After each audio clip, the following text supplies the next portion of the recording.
လာတဲ့ပုဂ္ဂိုလ်တွေဆိုလို့ရှိရင်ပညာပြည့်စုံတဲ့အရေးချင်းရှိတယ်လုံရည်ကံရည်ရှိတယ်ဆိုပြီးတော့လေးစားကြတယ်တမိုးထားကြတယ်အခုနောက်ပိုင်းမှာကျွန်မခရီးသွားတဲ့အခါမှာတချို့နိုင်ငံတွေမှာဆိုလို့ရှိရင်ကျွန်မတို့နိုင်ငံကလာ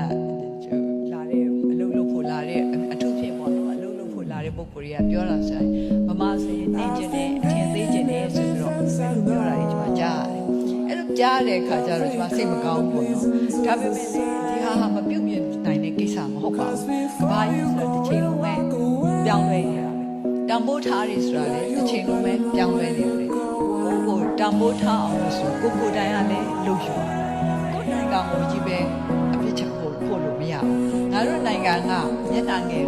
ငါတို့မျက်နှာငယ်တယ်ဆိုတဲ့စိတ်ထားမဲ့အစားငါတို့နိုင်ငံမျက်နှာငယ်အောင်လို့ငါတို့လုပ်မယ်ဆိုတဲ့စိတ်ဓာတ်တွေတော့